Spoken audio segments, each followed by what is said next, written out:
네, 행복한 주일 아침입니다. 하나님께서 우리에게 주시는 능력으로 모든 영적 오감을 여시고 하나님의 또 성령의 운행하심을 온전히 느낄 수 있는 귀한 시간 되기를 원합니다. 네, 오늘 자신 있던 일의 실패 부제로는 다시는 틀리지 않도록 이라는 제목으로 하나님 말씀 전하도록 하겠습니다. 스포츠 중계를 보다 보면요, 승부처라 불리는 시점이 존재합니다. 그리고 이때 반드시 득점이나 역전과 같은 중요한 순간들을 맞이하는데요. 그러나 대부분의 팀은 이 결정적인 기회를 놓치고 패배하거나 겨우 무승부로 마무리되는 경우가 많습니다. 이런 현상들을 피파 월드컵 징크스 중에 디펜딩 챔피언 징크스라고 합니다. 바로 전 대회 우승팀을 가리키는, 즉 디펜딩 챔피언은 다음 월드컵 대회에서 대부분 우승하지 못하고 저조한 성적을 거둔다는 징크스입니다. 실제로 월드컵이 22차례 열렸지만요, 연속 우승의 사례는 이탈리아와 브라질 외에는 없었고요. 그나마 이 두 경우도 2연패 직후의 대회에서 모두 1라운드에서 탈락하게 됩니다. 2010년 남아공 월드컵 우승국인 스페인도 다음 월드컵에서 23위를 기록하며 1라운드에서 탈락하게 되고요. 2014년 브라질 월드컵에서도 개최국인 브라질이 독일에게 무려 7골을 내어주며 우승의 자리를 넘겼지만 독일 역시 다음 해 22위로 1라운드 탈락의 결과를 맞이하게 됩니다. 그렇다면 왜 이런 징크스가 나타나는 걸까요? 세대 교체나 감독이나 전술의 이유도 분명히 있겠지만 공통적인 이유는 간단합니다.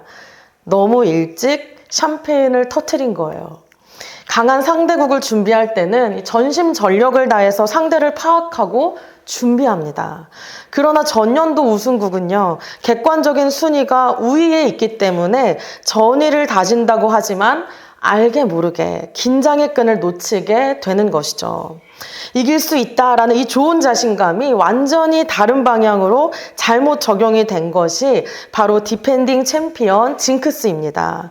오늘의 본문에서도 동일한 문제가 반복되고 있습니다. 여리고 정복에 성공한 이스라엘은 군사작전의 전략적 플랜에 따라 계속해서 가나안 중부를 장악하기 위해 나아가게 됩니다.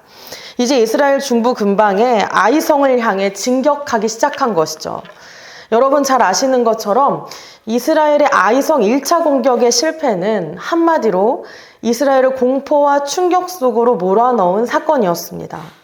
이스라엘 군대의 뇌리 속에는요, 철옹성 여리고를 무너뜨린 그 승리의 감격이 아직도 그들 마음에 바로 어제 일처럼 생생하게 남아 있었어요.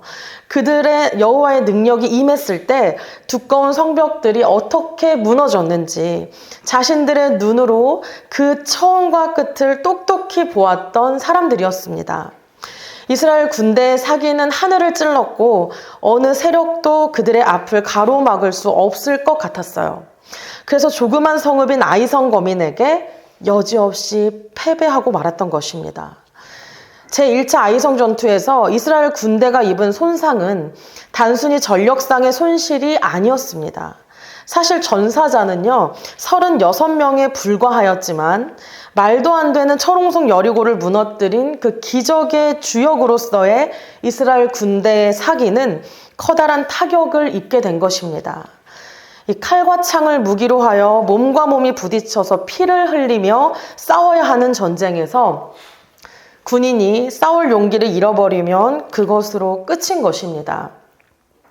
이스라엘 군대가 지금까지 가나안 토착 세력에 비해 유일하게 앞섰던 것이 있다면 만군의 여호와가 그들 군대와 함께 하신다는 확신이었습니다.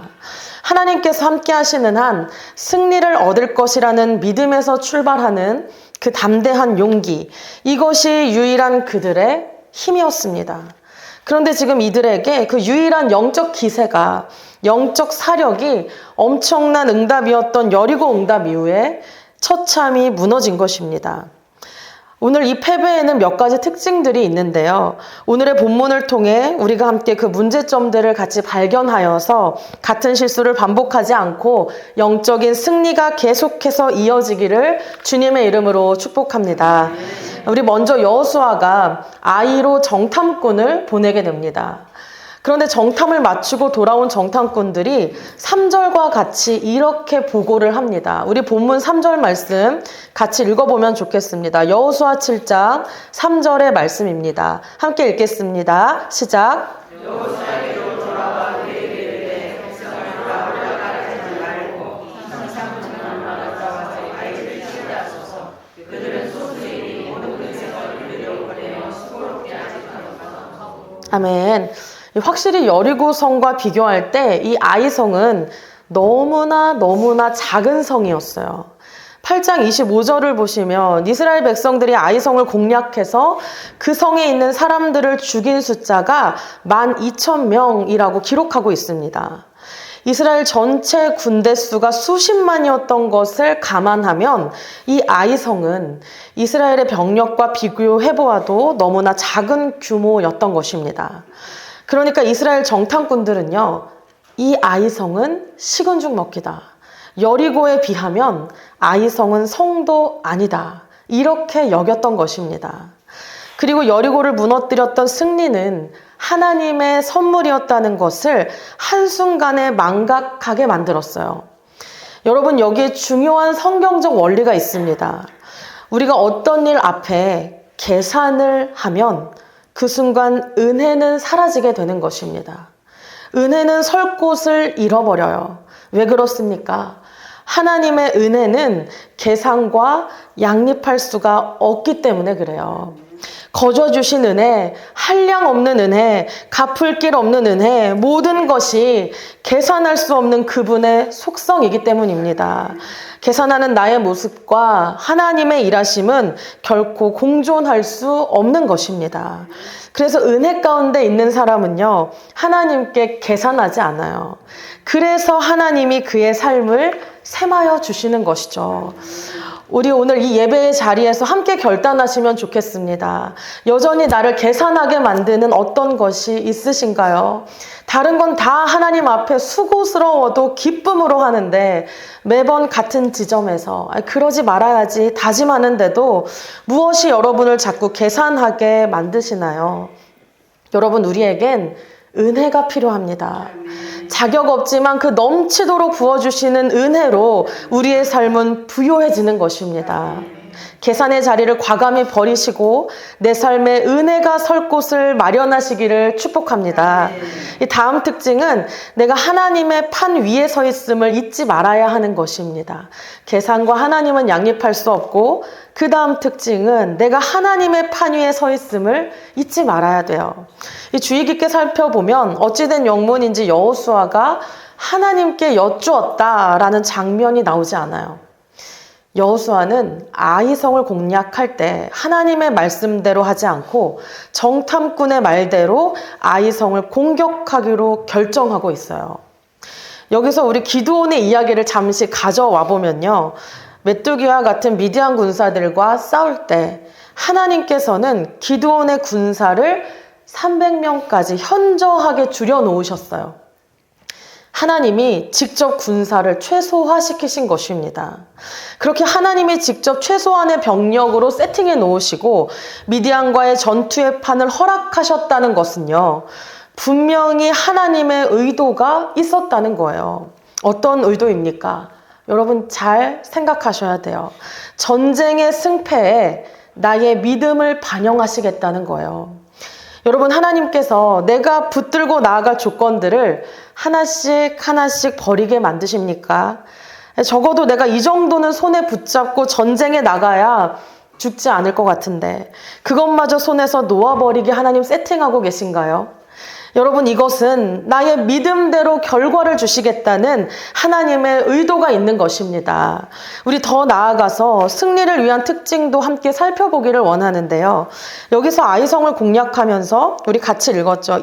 3,000명만 올리면 되겠다라는 말씀에서처럼 아이성 전투를 위한 3,000명, 그리고 우리가 잘 아는 기드온의 300명의 군사들, 모두 어찌 보면 그들이 동원할 수 있는 병력 중에서도 소수의 병력이에요. 그런데 그 성격이 조금 다릅니다. 이 기드온의 300명은 하나님을 믿은 것이지만 아이성의 3,000명은 자기를 믿은 것이었어요. 여기에 결정적인 차이가 있습니다. 여러분, 여호수아도요, 정탐꾼 출신이잖아요. 갈렙과 여호수아는 정탐꾼 출신이에요. 그런데 어떻게 정탐꾼의 말만 듣고, 그것도 모세의 후계자인 여호수아가 정탐꾼의 말이 하나님을 향한 믿음인지 아니면 자기 자신의 믿음인지 구별하지 못하고 이렇게 단번에 이렇게 쉽게 결정하고 군대를 동원했을까? 성경은 어느 곳에서도 여호수아가 잘못했다고 명시하고 있지는 않지만요, 이것은 분명한 여호수아의 실수였습니다. 결국 이 사건 속에 아간이라는 인물의 죄가 하나님의 진노를 불러일으킨 직접적인 원인이었다고 기록하고 있습니다. 우리 7장 11절도 함께 같이 읽어보면 좋겠습니다. 본문 7장 11절의 말씀입니다. 여호수아 7장 11절 말씀 함께 읽겠습니다. 시작. 이스라엘이 범죄하여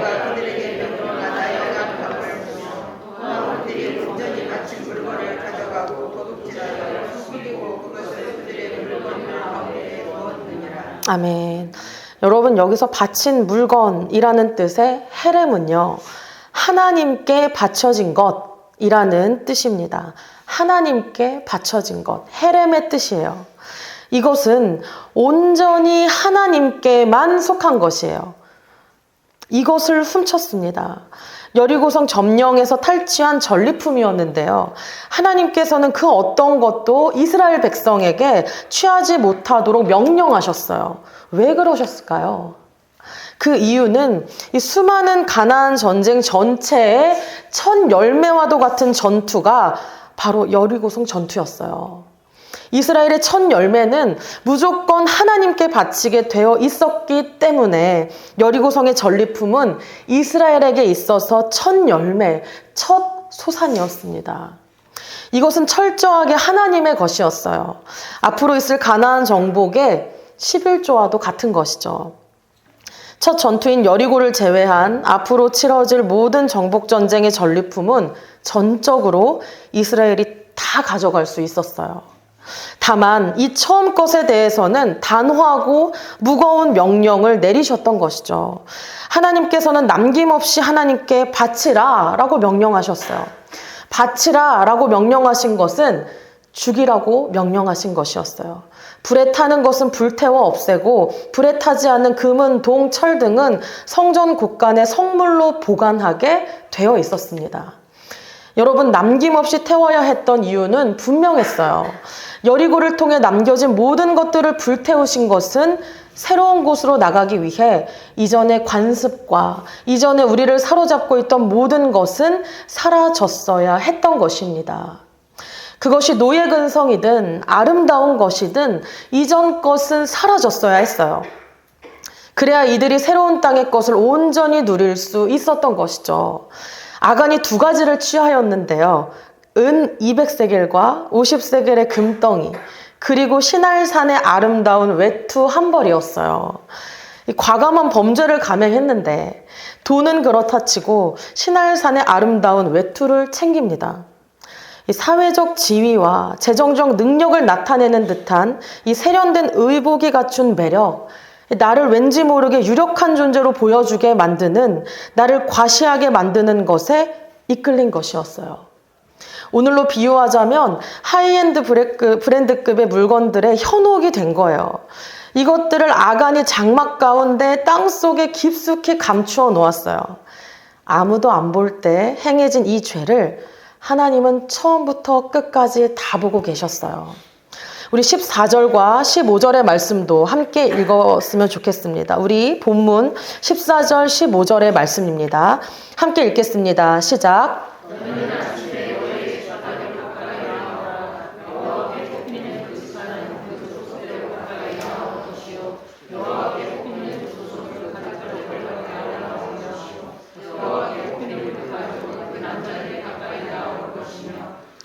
바친 물건을 가진 자로 뽑힌 자를 불사르되 그와 그의 모든 소류를 그리하라. 이는 여호와의 언약을 어기고 이스라엘 가운데에서 망령된 일을 행하였음이라 하셨다 하라. 아멘. 그리고서는 하나님께서 공개적으로 아간의 죄를 다루시기 시작하십니다. 처음부터 하나님께서 아간이 범인이구나 지목하셨을 수 있는데요. 아침 일찍 굳이 모든 이스라엘 백성을 소집하기 시작하세요. 1절에서도 아간의 죄였음을 하나님은 이미 알고 계셨음에도 이스라엘 전체의 죄로 간주하고 계신 것입니다. 아니, 모든 것을 아시는 하나님께서 굳이 번거롭게 시간을 들여서 온 백성을 불러 모으셨고요. 이제 이스라엘 백성들은 나 뭐 잘못했나? 하는 이 용의선상에 여호와 하나님 앞에 서게 된 것입니다. 하나님은 왜 이런 번거로운 과정을 굳이 선택하셨을까요? 하나님께서는 이스라엘에게 가르쳐 주셔야만 했습니다. 모두 선한 척, 나는 아닌 척, 서 있는 이스라엘 백성들의 마음의 중심을 다루셨어야 됐어요. 그래서 하나님께서는 가르치셔야만 했던 것입니다. 아간처럼 행동력으로 옮긴 것은 아니지만 누구나 전쟁통에 버려진 금을 보고 손만 뻗으면 내 것이 될 수 있는 아름다운 옷들을 보며 이 좋은 게 이렇게 널려 있다고? 잘하면 가져올 수 있겠는데? 이 모두들 잠재적인 죄인임이 그곳 그 시간에 하나님 앞에서 모든 사람에게 동일하게 임하기 시작했던 것입니다. 그러나 하나님의 포위망이 점점 좁혀 올수록 모든 이스라엘의 머릿속에는 동일하게 다시 무슨 생각이 들었을까요? 와, 나 큰일 날 뻔했다. 그때 하나님 거 건들지 않길 잘했다. 이런 식으로 색출하시다니. 하나님은 그들의 마음 깊은 곳까지 다루셨던 것입니다. 그 숨겨진 마음을 가지고서는요, 앞으로의 어떤 다른 전투에 나가더라도 내가 그 다음 아간이 되는 것은 시간의 문제였기 때문입니다. 그래서 하나님께서는 시간을 들여서 서서히 그 포위망을 좁혀 오셨던 거예요. 16절부터 보시면요, 긴 제비뽑기의 과정으로 인해 첫 번째 유다 지파가 뽑혔어요. 그 족속 가운데 세라 족속이 뽑혔어요. 그 다음에 삽디의 가문이 뽑혔고, 그중 유다 지파의 세라 증손 삽디의 손자 갈미의 아들로 오기까지, 그 다음에 아간이 뽑히게 된 것입니다. 여러분, 이스라엘 전체에 반드시 필요한 작업이었어요. 누구라도 더 유력해 보이기 위해, 고난 중에도 전쟁통이어도 나는 건재하다, 나는 잘 살고 있다는 것을 과시하기 위해 결국은 내가 그 전투의 주역이었음을 어떻게든 드러내고 싶은 마음은요, 그곳에 서 있는 모두에게 자리 잡고 있던 잠재적인 죄성이었어요. 하나님께서는 이것을 다루신 것입니다. 이것이 하나님의 분명한 의도였어요. 결국 아간은 돌무더기 가운데 처참하게 죽임을 당하게 됩니다. 그런데요, 이 아간 한 사람만 처형하면 되는 일 아닙니까? 그러기에는 그 과정과 결과가 너무 엄중해 보이지 않으신가요? 과연 하나님이 공의의 하나님이 맞으신가? 그 전리품 하나 훔쳤다고 온 백성이 이 난리를 치른 것은 흡사 가혹해 보이는 것이죠.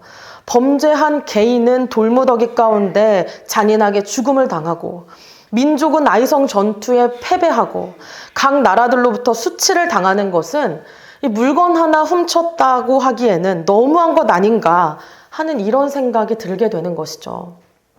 이 죄와 형벌은 비례성을 가져야 하는데 금과 은과 외투 하나에 피를 흘리고 민족적 전투는 패배하고 수치와 모멸감까지 정말 말 그대로 박살이 난 거예요. 여러분, 여기서 우리는 인간의 기준이 아니라요, 하나님의 법이 기준이 되어야 합니다. 아간은 하나님이 없애라 한 것을 소유했어요. 죽이라 했던 것을 살려뒀어요. 바쳐야 할 것을 훔쳤습니다. 이것은 사회의 절도의 문제가 아니라요, 하나님의 권리 침범의 문제였어요. 에덴 동산에서 따먹은 선악과 하나가 인류를 죄로 몰아넣을 때 과실을 딴 절도의 행위 때문만이 아닌 것처럼입니다. 여러분, 잘 기억하셔야 돼요. 우리에게도 남들이 볼 때는요, 별거 아닐 수 있는 영역이지만 나와 하나님의 기준에서 절대적인 그분의 영역이 있어요. 그 영역엔 하나님의 기준이 적용되어야 합니다. 특별히 하나님이 나에게 요구하시는 모든 첫 소사는 무조건 하나님의 기준이 적용되어야 돼요. 우리의 시간 속의 첫 것인 주일 성수와 월삭과 모든 공적 예배는 내 것이 아니고 하나님의 것입니다. 우리의 물질 속의 첫 것은 하나님의 것이에요. 하나님이 먹지 말라고 하셨으면 우리는 손대면 안 되는 것입니다. 하나님이 반드시 죽으라고 말씀하셨다면 그것이 우리에게 기준인 줄로 믿습니다. 하나님께 바치는 이 헤렘은요, 불태우는 거예요. 그것은 우리 안에서 이미 죽은 영역으로 간주되어야 합니다. 그런데 사실 아간만 자신에게 주어진 양 권리를 막 휘두르고 다닌 것이 아니었어요. 여호수아를 비롯한 이스라엘의 군대도요, 여리고성의 승리가 마치 자신들의 능력으로 이루어진 것처럼 행동하고 있었던 것을 그들은 깨닫지 못했어요. 지금까지의 모든 나날이 어느 정도 자기의 전술적인 그 예리한 능력도 있다고 생각했어요. 내가 그때 그런 판단이 없었다면 이번 전투의 승리는 쉽지 않았지. 이런 조그만한 생각까지 그들의 어떠한 그 승리의 업적을 가지고 싶어 했던 것입니다. 그 증거는요, 요단강을 칠 때에도 여호수아의 행동은요, 가장 첫 번째 아침에 일찍 일어났어요. 여리고성을 돌 때에도 여호수아가 아침에 일찍이 일어났다라고 성경은 기록하고 있습니다. 그런데 아이성을 칠 때는 어땠냐면요, 여호수아가 아침에 일찍 일어났다는 말이 없어요. 그리고 여리고성을 돌 때에는 하나님의 말씀인 언약궤를 가운데 두고 성을 돌았습니다. 그런데 아이성을 칠 때는 언약궤에 대한 언급도 전혀 없어요. 성도 여러분, 우리가 언제 실패합니까? 우리가 감당하기 어려운 일들에 실패하기도 하지만요, 이것 될 일이라고 생각할 때 그때 실패하는 경우가 더 많습니다. 마치 전년도 우승극이 상대팀의 피파 순위를 지표 삼아서 쉬운 일이라고 생각할 때 그 징크스가 이어지는 것처럼 쉽게 여길 때 우리는 실수합니다. 쉬운 일이라고 해서, 이전에 성공했던 일이라고 해서, 내가 할 수 있는 일이라고 해서 기도하지 않는 것은 영적 교만입니다. 만약에 기도하지 않고 지금 나의 삶이 순조롭게 일이 잘 흘러간다면, 기도하지 않고도 내 삶이 그럭저럭 잘 사라지는데? 라고 느껴지신다면 지금이 내가 가장 위험한 순간이자 돌이킬 수 있는 기회의 가장 끝에 서 있는 것입니다. 기도로 묻지 않는다면 반드시 생각하지 못한 손실이 일어납니다. 아이성 사건은 큰 일도 기도하고 작은 일도 기도하는 것이에요. 여러분, 큰일을 앞두고 기도하는 사람은 사실상 정말 많습니다. 기도 좀 한다고 하는 사람들 중에, 응답 좀 받아봤다고 하는 사람 중에 큰일을 앞두면 대부분 기도해요. 그러나 작은 일, 사소한 일, 내가 늘상 잘해왔던 일, 자신 있는 일, 그 일에 대해 하나님 앞에서 간절하고 처절하게 기도하는 것 어렵습니다. 큰일이든 작은 일이든 하나님 앞에 같은 간절함으로 부르짖는 것, 하나님 기뻐 받으시는 줄로 확신합니다. 여러분, 그래서 원인 해결의 시작은 여호수아의 기도가 다시 시작되었을 때로부터 이루어집니다. 아간이 색출이 되고 실패의 원인이 무엇이었는지 이스라엘에게 전환점이 되는 결정적인 순간은 여호수아의 기도가 회복됐을 때였어요. 이제 다시 6절에서부터 9절을 한번 보실까요? 여호수아의 기도가 나와요. 6절에서 9절은 여호수아의 기도입니다.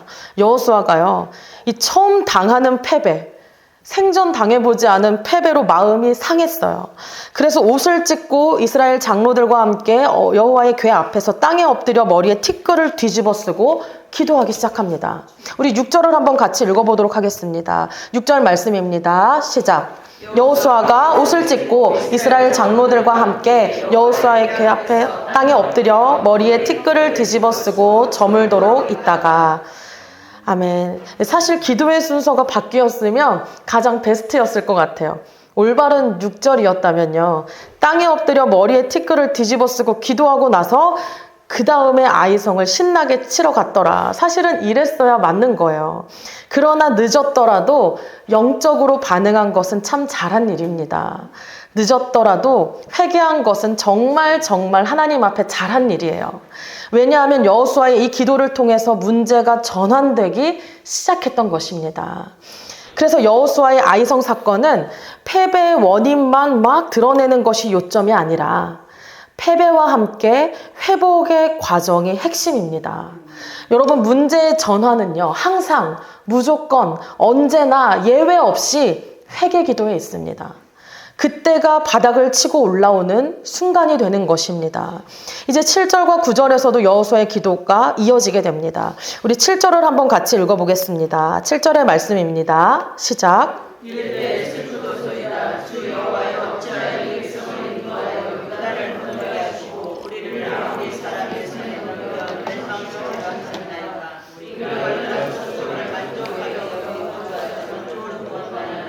아멘.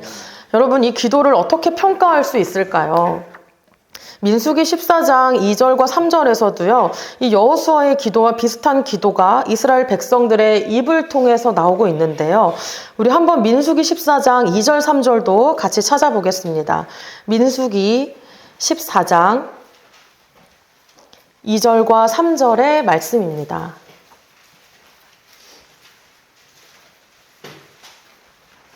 네, 민수기 14장 2절과 3절의 말씀 우리 한 목소리로 같이 읽어보겠습니다. 시작. 이스라엘 자손이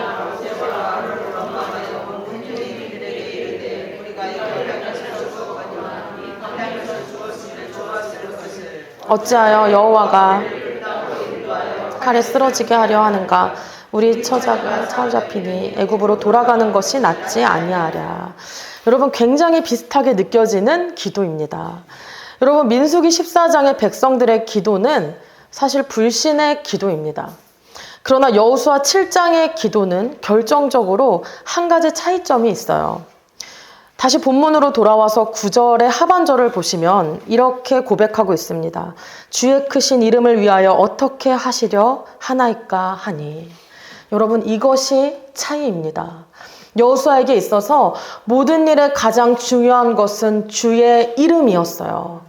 나의 잘못으로 일어난 일이지만 그래도 하나님께 실망하는 마음 우리 들 수 있다는 거예요. 나의 불찰로 일어난 일이지만 우리가 책임져야 하는 결과가 꽤나 버거우면 하나님께 투정어린 마음도 찾아올 수 있다는 거예요. 사기가 떨어지고 순서가 바뀌었으면 참 좋았겠지만 한참이나 뒤늦게 깨닫고 기도할 수도 있다는 거예요. 그러나 여러분, 그 실망의 마음이 하나님을 향한 불신으로 이루어지는 것은 막아야 하는 것입니다.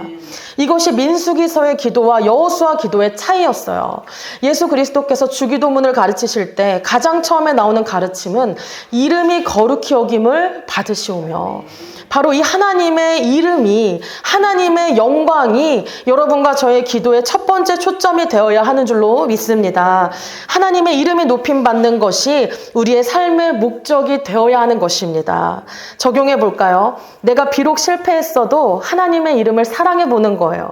비록 내가 후회스러운 과거가 있을지라도 우리는 다시 힘을 내어서 하나님의 이름을 위해 살아갈 수 있어야 하는 것입니다. 왜 그렇습니까? 하나님의 이름을 사랑하고 하나님의 이름을 위해 살아갈 수 있는 사람은요, 자기 이름에 대한 집착을 버릴 수 있게 돼요. 무슨 말입니까? 내 명예를 위해, 내 자존심을 위해, 내 만족을 위해, 내 필요를 위해 더 이상 내 이름을 위해 살아가지 않을 수 있게 된다는 것입니다. 여러분, 우리 하나님 내려놓게 해주세요. 간절히 기도해도 진짜 잘 내려놔지지 않잖아요. 오염된 물을 정화시키는 가장 빠른 방법은 거대한 양의 맑은 물이 끊임없이 쏟아져 채워질 때인 것처럼요. 하나님을 사랑하고 하나님의 영광을 위해 살면 자연스럽게 내려놓음이 가능해지는 것입니다. 우리의 이름은 우리를 지으신 분이 높여주시는 줄로 믿습니다. 내가 하는 게 아니에요. 하나님께서 나를 창대케 만들어주시는 줄 믿습니다. 이제 이 기도를 하나님께서 들으시고 하나님께서 말씀해 주시기 시작합니다. 여호수아의 시선을 만져주시기 시작해요. 이 신나게 실패를 맛본 아이성 전투를 이제 어떻게 하면 좋을지, 아이성에만 꽂힌 그 시선을 내부에 있는 결정적인 죄를 보게 하셨던 거예요. 앞서 우리가 살펴본 그 과정처럼 아간이 드러나게 되면서 외부의 적이 우리의 목표인 줄 알았는데 내부의 적을 보게 하신 것입니다. 그리고 12절 후반절에 우리 같이 한번 읽어볼까요? 12절의 말씀입니다. 함께 읽겠습니다. 시작. 그러므로 이스라엘 자손들이 그들의 원수 앞에 능히 맞서지 못하고 그 앞에서 돌아섰더니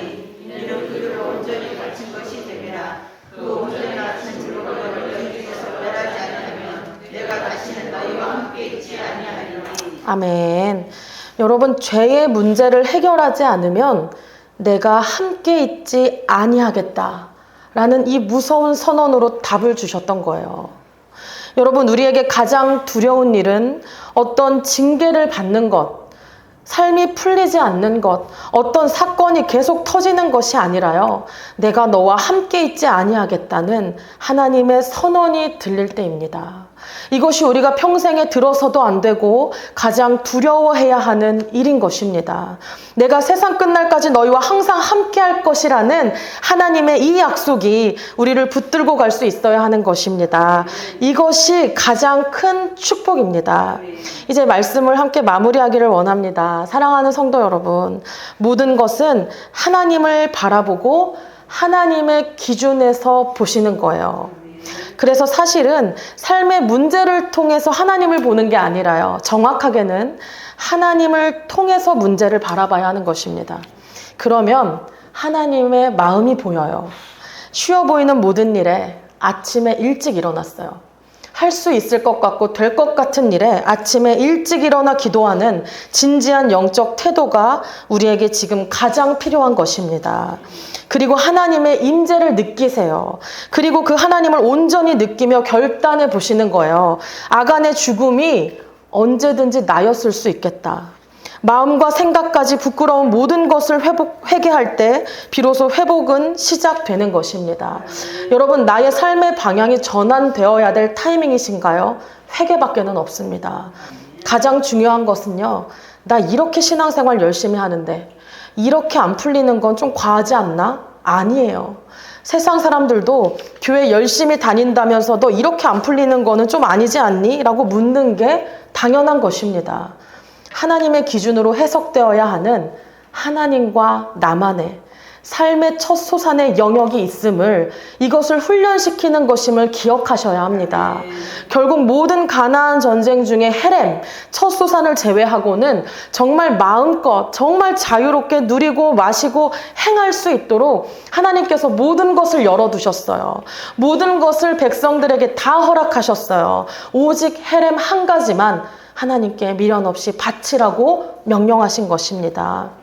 여러분, 하나님께 우리의 삶의 첫 소산인 예배, 물질의 첫 소산, 월삭, 모든 시간의 첫 소산은 우리가 건드는 거 아닙니다. 마음도 빼앗겨서는 안 되는 것입니다. 그 온전히 바친 물건을 너희 중에서 멸하지 아니하면 내가 다시는 너희와 함께 있지 아니하리라. 하나님의 영역은 온전히 주님께 영광 돌리는 것입니다. 이 기준이 여러분에게 정말 이 자리에서 견고하게 세워져야 합니다.